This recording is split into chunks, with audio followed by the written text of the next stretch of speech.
दोस्तों, एफ.एन.ओ में option selling क्या होता है, आज हम इसे एकदम बिगनर्स के लिए बेसिक्स के साथ समझेंगे। ऑप्शन जो होता है बेसिकली एक कॉन्ट्रैक्ट होता है जहां पर दो पार्टीज आकर अग्री करती है कुछ टर्म्स और कंडीशंस पर। बहुत ही सिंपल सा अगर मैं आपको नॉन मार्केट एग्जांपल दूं तो ये हो सकता है एक शो की टिकट का। तो समझिए कि एक कॉन्सर्ट होने वाला है 20 जैन को और इसकी टिकट आज जो है वो है 2000 की। अब आप जो है यहाँ पर आज के दिन इसे इमीडिएटली खरीदना नहीं चाहते हैं, लेकिन आप लॉक करना चाहते हैं इस 2000 के प्राइस को। तो आप जो है एक ऑप्शन खरीद सकते हैं कि 2000 रुपए पर मुझे ये टिकट मिलनी चाहिए 20 तारीख को, लेकिन इसके सामने कोई एक दूसरा पर्सन होगा जो इस ऑप्शन को सेल कर रहा है और कह रहा है जी हाँ, चाहे जो भी हो जाए 20 तारीख को 2000 रुपए में मैं आपको ये चीज बेचूंगा,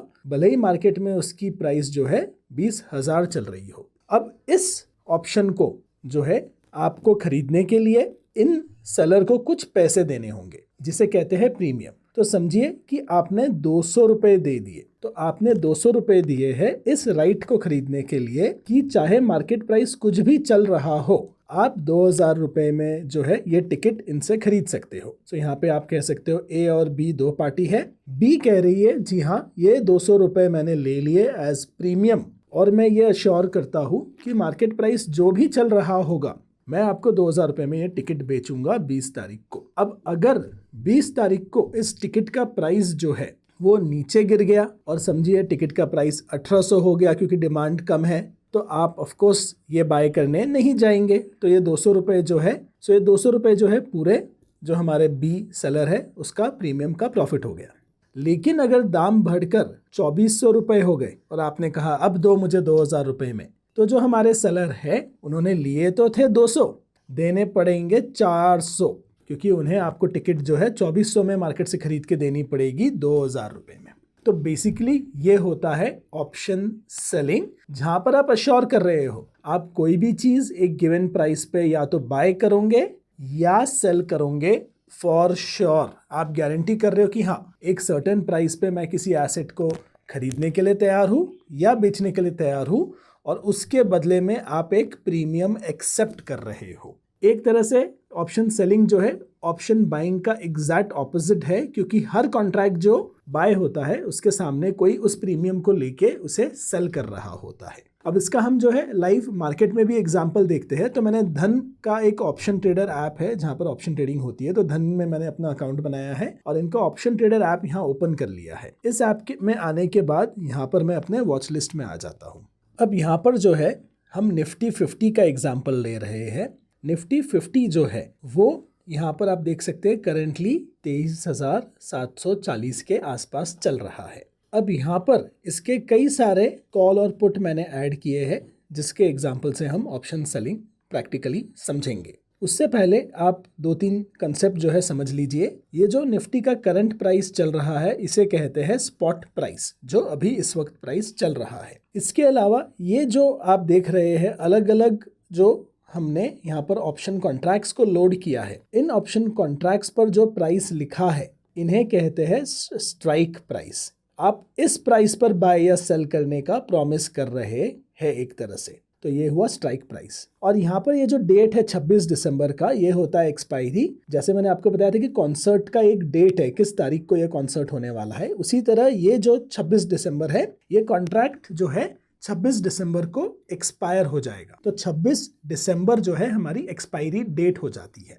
तो यहाँ पर मैं एक चीज़ और बता दूं कि निफ्टी के केस में वीकली एक्सपायरी भी होती है, मंथली एक्सपायरी भी होती है। वीकली एक्सपायरीज थर्सडेज को होती है, तो 26 दिसंबर जो है वो एक्चुअली मंथली एक्सपायरी है क्योंकि वो last Thursday of the month है। सो थर्सडे जो है last Thursday of the month जो होता है वो मंथली एक्सपायरी होती है। अब यहाँ पर ये जो अमाउंट्स चल रहे हैं ये अमाउंट्स है प्रीमियम की। हर इन कॉन्ट्रैक्ट का करंट प्रीमियम क्या है, आप इन इसे जब सेल करेंगे इस कॉन्ट्रैक्ट को तब आपको ये प्रीमियम मिलेगा। लेकिन ये प्रीमियम जो है उसके साथ आपको एक लॉट का कंसेप्ट भी पता होना चाहिए। तो मैं किसी भी एक कॉन्ट्रैक्ट पर अगर क्लिक करूं तो आप देखेंगे कि जब हम सेल करने जाते हैं, सेल करते समय इसकी मिनिमम क्वांटिटी जो है वो 25 हो जाती है। सो यहाँ पर जो है आप जब इसे सेल करोगे तो आपको जो प्रीमियम मिलेगा, जो आपके पास इमीडिएटली आ जाएगा, वो होगा 25 इंटू जो करंट प्रीमियम है 45। लेकिन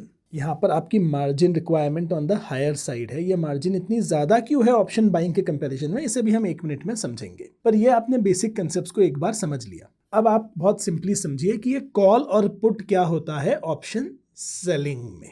अगर आप एक कॉल सेल कर रहे हैं तो आप प्रॉमिस कर रहे हैं कि आप इस प्राइस पर, ये जो 23,600 है, इस पर आप बेचने को रेडी है। 26 तारीख को आप निफ्टी इस प्राइस पर डेफिनेटली बेचेंगे। और अगर आप पुट को सेल कर रहे हो तो आप प्रॉमिस कर रहे हो कि इस स्ट्राइक प्राइस पर आप निफ्टी को बाय करोगे 26 तारीख पर, नो मैटर स्पॉट प्राइस क्या चल रहा है। तो सिंपल, कॉल का मतलब है आप सेल करेंगे और पुट का मतलब है आप बाय करेंगे। रिमेंबर, ये जो मैं आपको बता रहा हूं ये ऑप्शन सेलिंग के लिए है। अब आप देखिए हमारा स्पॉट प्राइस क्या है, वो है 23,740। अब 23,740 पे ही समझो मार्केट बंद हो गया, तो आप किस केस में पैसा कमाएंगे और किस केस में पैसा गवाएंगे। अब यहाँ पर जो है 23,900 पर अगर आपने इस कॉल को परचेज किया, सेल किया हुआ है और आप मार्केट क्लोज होता है 23,750 पर, तो आप जो है यहाँ पर एक तरीके से अश्योर कर रहे थे कि आप 23,900 पर मार्केट को सेल करेंगे, लेकिन आपका बाइंग प्राइस उससे कम है। मतलब जो कॉन्ट्रैक्ट ऑप्शन बायर है वो इसे एक्सरसाइज करेगा नहीं, क्योंकि उसका 150 रुपया पर यहाँ पर निफ्टी का क्वांटिटी यहाँ पर लॉस हो रहा है। तो ये जो पूरा प्रीमियम आपको मिला था 48 इंटू 25, ये पूरा प्रीमियम आपके पास ही रह जाएगा, क्योंकि आपके पास जो है वो ऑप्शन बायर आया ही नहीं माल आपसे खरीदने के लिए, आपको सेल करना ही नहीं पड़ा क्योंकि ये प्रॉफिट में था। अब इसी केस में अगर आपने पुट को सेल किया होता, तो पुट में आप कह रहे हो कि आप 23,900 पे मार्केट को आप जो है इसको बाय करने के लिए रेडी हो, और उसके लिए आपने 183 का प्रीमियम एक्सेप्ट भी कर लिया है। अब आप सोचिए कि आपने यहाँ पर क्या किया है। आपने क्या किया है कि आपका मार्केट जो है 23,730 पर जो है वहाँ क्लोज हो गया और आप 23,900 पर खरीद रहे हो। अब यहाँ पर क्या होगा कि इन दोनों का जो डिफरेंस है 170 रुपीज़ का इंटू 25 जो आपका लॉट का साइज है, पर लॉट इतना आपका लॉस हो जाएगा। लेकिन आपको प्रीमियम जो है इस वक्त एटलीस्ट 188 का मिल रहा है, तो एट दिस पॉइंट ये प्रॉफिट में आपका होगा अगर आपने 186 लिया है तो, और मार्केट अगर यहाँ पर क्लोज हुआ तो ये एक चीज़ को आपको समझना है। बट ये आपने अगर एक्सपायरी तक होल्ड किया तो ऐसा होगा। अब यहाँ पर ये प्रीमियम इतना क्यों चल रहा है, ये प्रीमियम इसका इतना इसलिए चल रहा है क्योंकि प्रीमियम के कई सारे कंपोनेंट होते हैं। अब ये कंपोनेंट जो होते हैं उसमें दो चीज़ जो आपको जाननी है वो है, एक है इंट्रिंसिक वैल्यू, दूसरा है टाइम वैल्यू प्लस वोलेटिलिटी। तो इन दोनों कंसेप्ट को थोड़ा सा हम समझ लेते हैं बहुत ही सिंपली, जिससे आपको आइडिया लग जाएगा कि ये कहाँ पर जाकर मार्केट क्लोज होता है। पहला हम समझते हैं इंट्रिंसिक वैल्यू।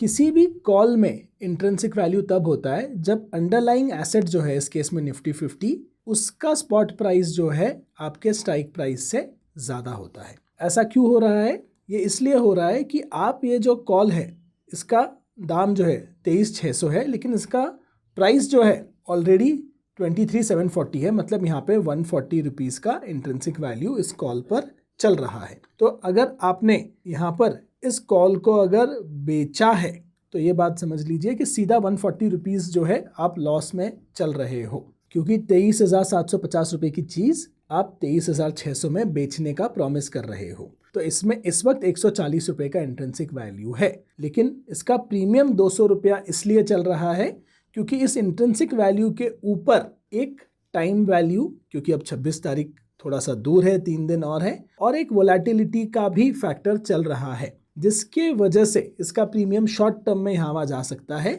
लेकिन जब भी मार्केट क्लोज होगा इसका जो प्रीमियम प्राइस होगा वो इंट्रिंसिक वैल्यू के हिसाब से ही होगा। और अगर इंट्रिंसिक वैल्यू जो है वो नहीं बची, अगर मार्केट जो है 23,600 के नीचे आ गई, इंट्रिंसिक वैल्यू 0 हो गया इस कॉल का, तो इसका प्रीमियम भी 0 हो जाएगा। ज़्यादातर सारे ऑप्शंस का जो प्रीमियम है वो 0 हो जाता है। इसीलिए ऑप्शन सेलर्स जो है ऑन द होल ज़्यादा टाइम्स जो है, मतलब ज़्यादातर ऑप्शंस जो सेलर होते हैं वो प्रॉफिट कमा सकते हैं, क्योंकि ज़्यादातर प्रीमियम्स जो है वो 0 पर ख़त्म होता है, लेकिन आपका लॉस जो होता है वो अनलिमिटेड होता है। ऑप्शन सेलिंग में जब लॉस होता है वो इसलिए होता है क्योंकि यहाँ पर जो है आपने इसे सेल कर दिया है। आप अभी ऑप्शन बायर क्या करता है, ऑप्शन बायर बोलता है मैं ये 200 रुपये दे रहा हूँ, मेरा मैक्सिमम लॉस है ये 200 रुपये का प्रीमियम। लेकिन ऑप्शन सेलर ने ये 200 रुपये तो ले लिए हैं, अब वो कह रहा है कि मार्केट जो है कहीं भी जाए, मैं 23,600 पर आपको बेचूंगा, तो मार्केट अगर 25,000 पर भी चला जाए तो आपको 23,600 पर बेचना होगा, मतलब 1400 इंटू 25 आपको देना होगा अपने जेब से। अब मार्केट जो है कहीं भी भाग सकता है, मार्केट ऊपर भाग सकता है, नीचे भाग सकता है, और वो अगर आपके ट्रेड के अगेंस्ट चला गया तो आपकी लायबिलिटी एक तरीके से अनलिमिटेड हो जाती है ऑप्शन सेलिंग में। ऑप्शन बाइंग में जो है जितना प्रीमियम आपने जो है बाई किया है उसका प्राइस 0 हो जाएगा, लेकिन ऑप्शन सेलिंग में आपने 200 पे सेल किया है, अब इस प्रीमियम को अगर भगाकर 1000 रुपया ले गया मार्केट तो आपका 800 रुपये का लॉस हो जाएगा। तो प्राइस कितना ऊपर जा सकता है वो आपके हाथ में नहीं होता है। यहीं पर अगर हम एग्जाम्पल ले कि अगर 23,600 का पुट जो है अगर आपने बेचा है, तो आप कह रहे हो कि आप 23,600 पे मार्केट को खरीदोगे, आप इस चीज़ को खरीदने के लिए रेडी हो, और अगर ये 23,600 के ऊपर बंद होता है तो ये प्रीमियम 0 हो जाएगा। लेकिन अगर ये 23,600 के नीचे आ जाता है मार्केट, तो आपने एक तरीके से अश्योर किया है कि आप 23,600 पर जो है इसे बाय करने वाले हो। तो जो ऑप्शन बायर था वो कम में जो है खरीदेगा और आपको बेचेगा इतने में, तो आपका जो भी डिफरेंस होगा वो लॉस हो जाएगा। और अगर मार्केट जो है नीचे नहीं गया और मार्केट जो है यहीं रहा तो आपको ये प्रीमियम आपके पास रह जाएगा, प्रीमियम आपका प्रॉफिट हो जाएगा एक तरीके से। क्योंकि जो ऑप्शन बायर होता है उसके पास कंपल्शन नहीं होता कि वो आके आपको जो है करंट मार्केट प्राइस पे बेचे, उसके पास ऑप्शन होता है, लेकिन आपका ऑब्लिगेशन होता है कि जो भी आपका स्ट्राइक प्राइस है उस पर आप बाय करेंगे। तो याद रखिएगा जो ऑप्शन बायर है उसका सिर्फ ऑब्लिगेशन है, उसने तो एक तरह से इंश्योरेंस लिया था कि हाँ कॉन्सर्ट का टिकट मिलेगा इस प्राइस पर तो मैं लेना चाहूँगा, उसके लिए उसने प्रीमियम दे दिया। लेकिन आपका ऑब्लिगेशन है कि वो कॉन्सर्ट का टिकट जो है आप उस प्राइस पर देंगे और ज़रूर देंगे, भले ही करंट मार्केट प्राइस जो भी चल रहा हो। तो ऑप्शन सेलिंग जो होता है उसमें लॉस होने के चांस ज़्यादा होते हैं, उसमें आप नेकेड पोजीशंस ना ले, ये एक्सपीरियंस ट्रेडर्स का मामला होता है जनरली, और मैं तो कहता हूँ ट्रेडिंग करना ही नहीं चाहिए। ये सारे एग्जांपल भी मैं आपको बस ऑप्शन का कंसेप्ट समझाने के लिए बता रहा हूँ। लेकिन एनीवे आप जो है ये समझ लीजिए कि ऑप्शन सेलिंग में लॉस बहुत ज़्यादा हो सकता है, ये एक्सपीरियंस ट्रेडर्स के लिए है। अगर आप नए ट्रेडर हो तो आप पेपर ट्रेडिंग कीजिए और आप जो है नेकेड ट्रेड्स ना लीजिए, आप स्ट्रैटेजीज़ लगाइए। आगे चल के इस सीरीज़ के और वीडियोस में मैं आपको स्ट्रैटेजीज़ का भी इंट्रोडक्शन दूंगा कि स्ट्रैटेजीज़ कैसे लगा के अपनी पोजीशन हेज कर सकते हैं, कि आप 2 अलग अलग ट्रेड इस तरह ले कि आपका लॉस जो है लिमिट हो जाए। सो फ्रेंड्स, आई होप एक तरीके से आप बेसिक समझ गए होंगे कि ऑप्शन सेलिंग क्या होता है। आपके कोई क्वेश्चन हो तो प्लीज़ कमेंट्स में मुझे पूछिएगा।